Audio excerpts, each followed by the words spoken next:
I'll bet Darren does learn Italian. That would be nice. That would be very nice. Oh my God, Joe was here. Yeah, he just left. I know. Remember when your favorite character suddenly looked completely different and the show just pretended like nothing happened? No explanation, no acknowledgement, just a whole new face sitting at the dinner table like they'd been there all along. Well, television has been pulling this trick for decades, banking on the fact that viewers wouldn't notice or wouldn't care enough to complain. Today, we're counting down 12 TV shows that recast major characters and hoped you wouldn't notice. Spoiler alert, we noticed. Number 12, Becky Connor, Roseanne. Coming in at number 12, we have one of the most famous TV recasts of the 90s, Becky Connor from Roseanne. The show, which ran from 1988 to 1997, gave us the Connor family, a working-class household in Lanford, Illinois, that felt more real than most families on TV. Roseanne and Dan, played by Roseanne Barr and John Goodman, were raising Becky, Darlene, and DJ, while cracking jokes and barely making ends meet. It was the anti-Cosby Show, trading sweaters and life lessons for factory work and sarcasm.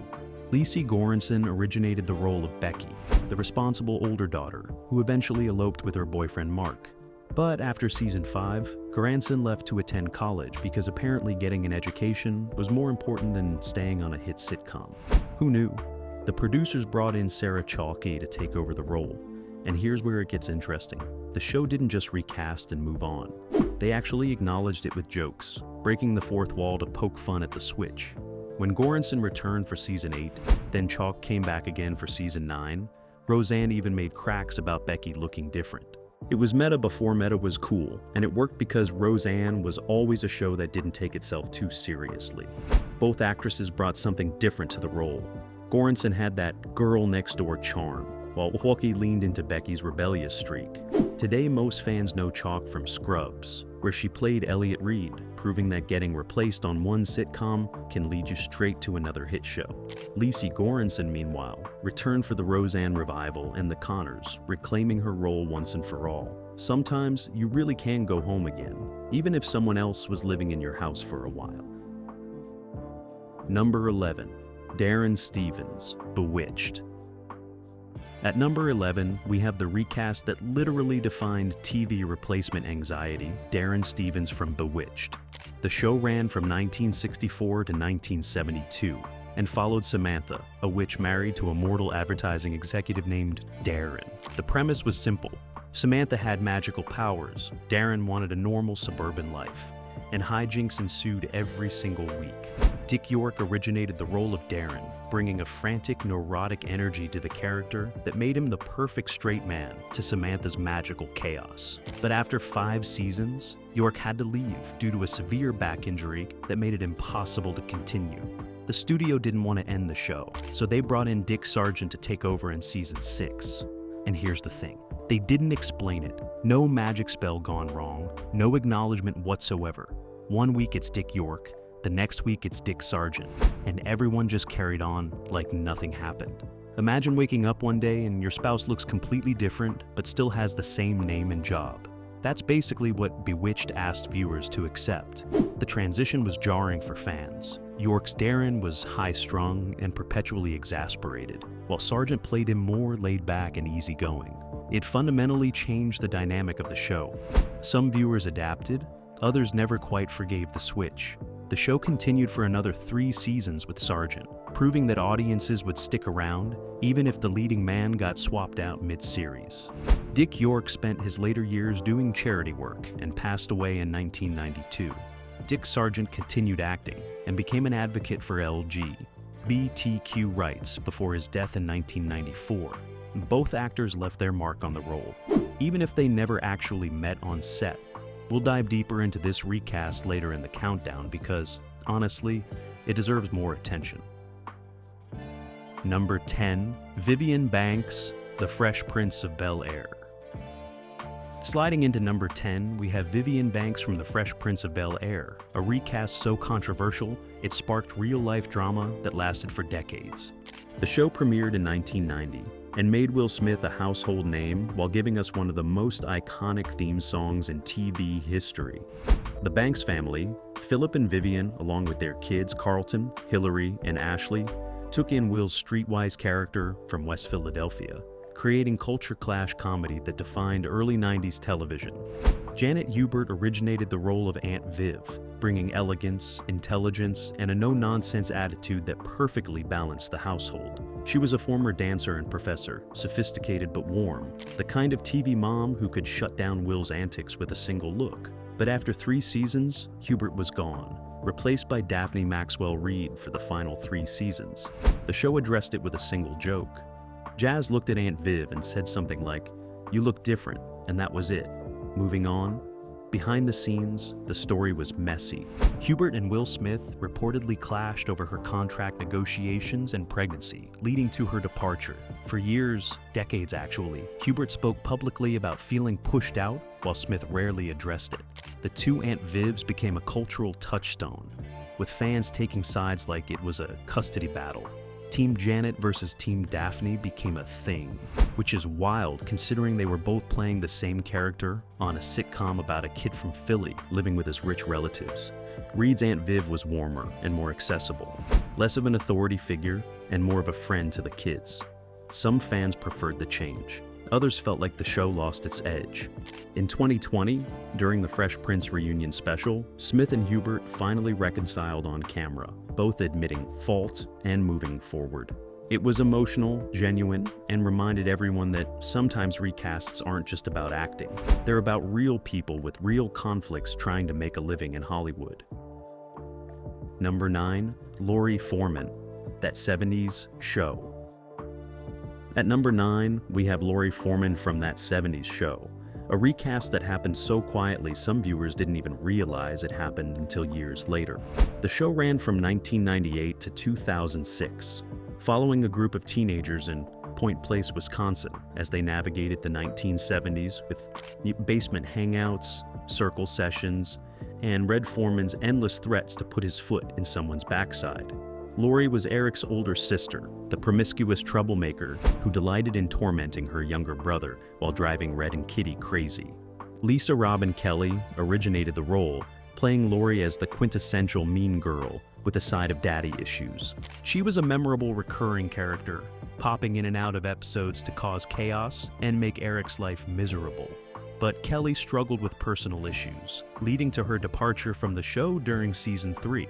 She briefly returned in season 5, but ultimately left again, and the producers made a surprising choice. They recast her with Christina Moore. Moore appeared in only 6 episodes during season 6, playing Laurie with a completely different energy. Where Kelly was sharp and biting, Moore played her softer and less threatening. The show barely acknowledged the change, probably hoping fans wouldn't notice or care since Laurie was a supporting character. But fans noticed. They always notice. The recast didn't quite work, and Laurie was eventually written off entirely, with the show explaining that she'd run off to Canada with a guy. Lisa Robin Kelly's story is tragic. She continued to struggle with personal demons and legal issues after leaving the show, eventually passing away in 2013 at just 43 years old. It's a reminder that behind every recast is a human story, and sometimes those stories don't have happy endings. Christina Moore went on to appear in shows like Made TV and Hawthorne, carving out her own career. But for That 70s Show fans, the Laurie situation remains one of the show's more awkward footnotes. Number 8, Lionel Jefferson, The Jeffersons. Coming in at number 8, we have Lionel Jefferson from The Jeffersons, a recast that happened not once but twice because apparently one replacement wasn't confusing enough. The Jeffersons was a groundbreaking sitcom that ran from 1975 to 1985, following George and Louise Jefferson as they moved on up to a deluxe apartment in the sky. The show tackled race, class, and marriage with humor and heart, becoming one of the longest-running sitcoms with a predominantly African-American cast. Lionel Jefferson was the son of George's former neighbors and business rivals, the Willises, who were in an interracial marriage. The character started on All in the Family before transitioning to The Jeffersons. Mike Evans originated the role, bringing a laid-back, progressive attitude that often clashed with George's old-school views. But after season 1 of The Jeffersons, Evans left to focus on writing and producing, and the show recast the role with Damon Evans, no relation. Damon Evans played Lionel for 4 seasons, from 1975 to 1979, keeping the character's essential personality intact. But then, in a twist that probably confused viewers who weren't paying close attention, Mike Evans returned to the role in 1979 and stayed until 1981. So Lionel went from Mike to Damon, and back to Mike, like a game of musical chairs where only one chair exists, and it keeps changing shape. The show never explained the switches, just kept rolling along like nothing happened. And honestly, for a sitcom that was more focused on George's antics and relationship with Wheezy, most viewers probably didn't care that much. Both actors played Lionel as the reasonable, educated contrast to George's bombastic personality. Mike Evans went on to become a successful writer and producer, co-creating Good Times, which is a pretty solid career move after leaving your own acting role. Damon Evans continued acting, but never quite reached the same level of fame. The double recast remains a weird footnote in Jefferson's history, proof that sometimes networks will just keep trying until something sticks. Number 7. Miss Ellie Ewing, Dallas. At number 7, we have Miss Ellie Ewing from Dallas, the matriarch of the Ewing family, whose recast caused one of the biggest controversies in 1980s television. Dallas ran from 1978 to 1991, and was basically a primetime soap opera about oil, money, power, and family dysfunction in Texas. The Ewings fought over South Fork Ranch, oil deals, and who shot JR, making it must-see TV, when must-see TV actually meant something. Barbara Bel Geddes originated the role of Miss Ellie, the moral center of the Ewing family, and the glue holding that dysfunctional dynasty together. She was strong, compassionate, and could handle JR's schemes and Jock's stubbornness with equal grace. But after season 7, Bel Geddes had to take a break due to health issues, specifically quadruple bypass surgery, which is about as serious as it gets. The producers, unwilling to write out such a central character, made the decision to recast her with Donna Reed. Donna Reed, a Hollywood legend in her own right, took over the role for the 1984 to 1985 season, and fans absolutely hated it. Not because Reed was a bad actress, she was phenomenal, but because she wasn't Barbara Bel Geddes. The backlash was immediate and intense. Viewers revolted, ratings dropped, and the producers realized they'd made a terrible mistake. When Bel Geddes recovered and was ready to return, they brought her back for season 9 and kept her until the series ended. Here's where it gets messy.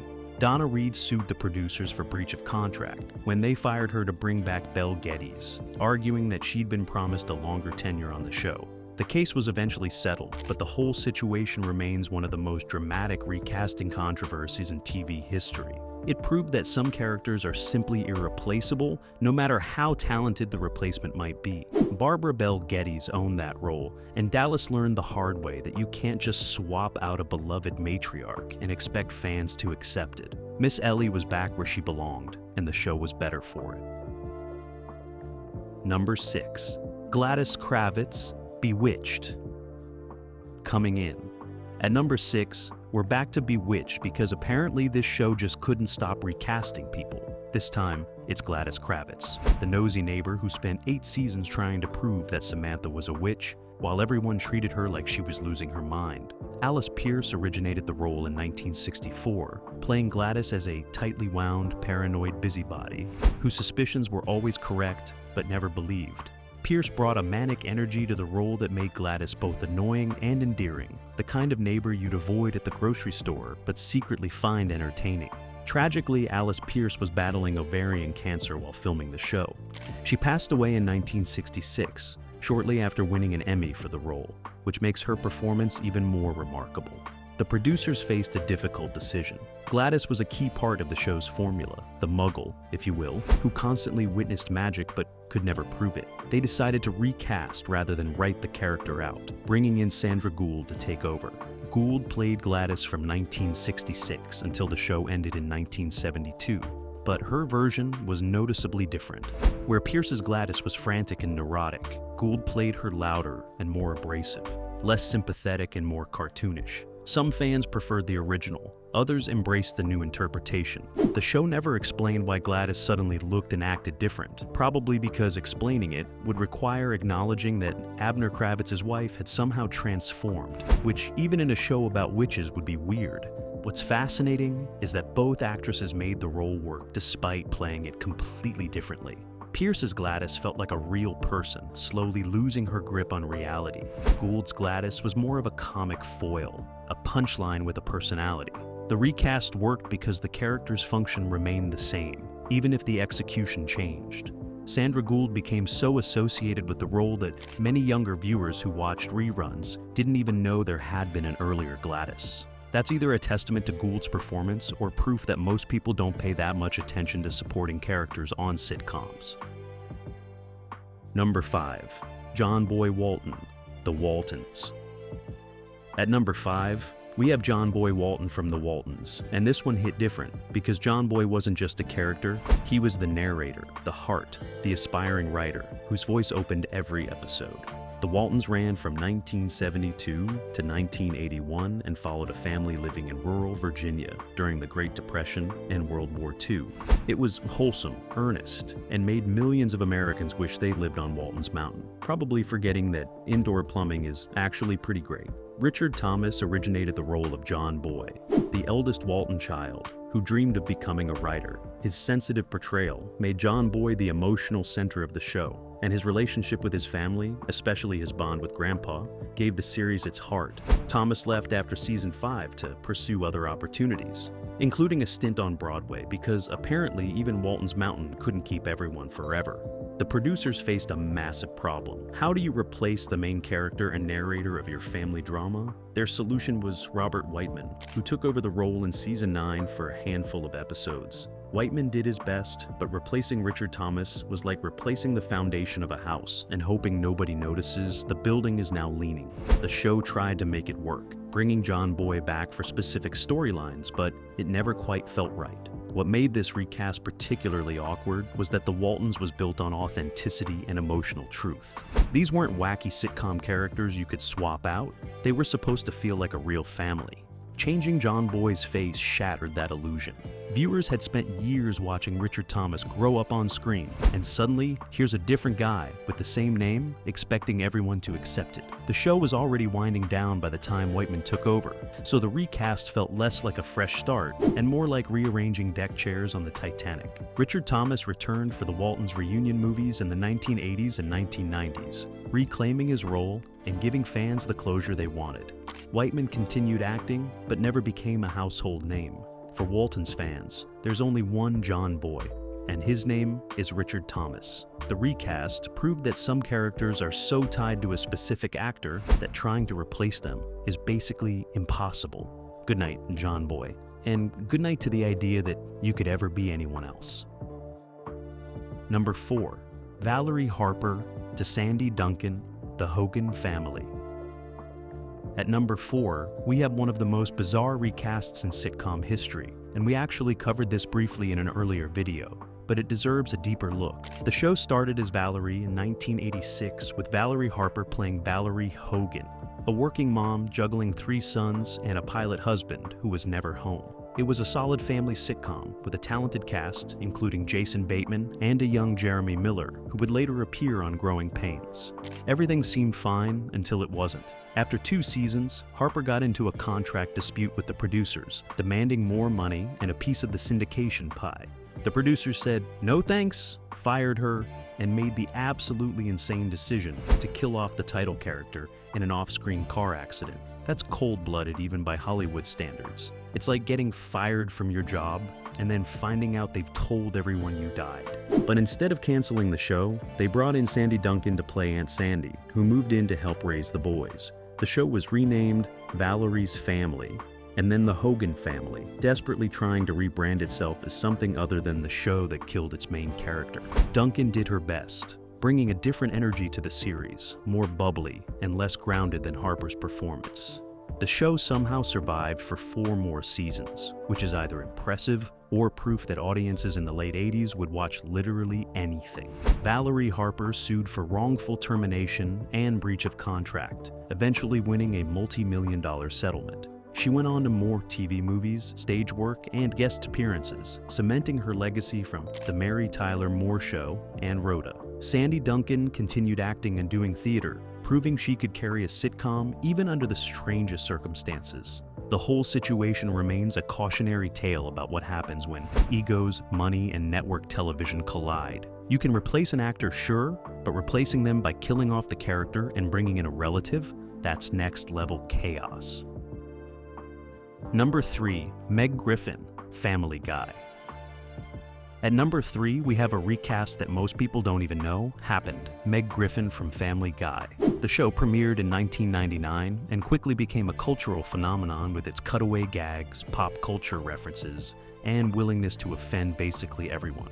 The Griffin family, Peter, Lois, Chris, Stewie, and Meg, along with Brian the dog, became fixtures of early 2000s television. But here's something wild. Meg's voice changed after the first season, and hardly anyone noticed. Lacey Chabert, yes, the same Lacey Chabert from Party of Five and Mean Girls, voiced Meg in the first production season. She brought a certain earnestness to the character, playing Meg as a typical awkward teenage girl trying to fit in. But after the first season, Chabert left the show, reportedly due to scheduling conflicts and a desire to focus on her film career, which makes sense considering Mean Girls was about to make her a star. Mila Kunis took over the role starting in season 2, and she's been voicing Meg ever since. Kunis was only 14 when she started, which is kind of insane considering the content of the show. Her version of Meg is more nasally and dejected, which fits perfectly with the character's evolution into the family punching bag.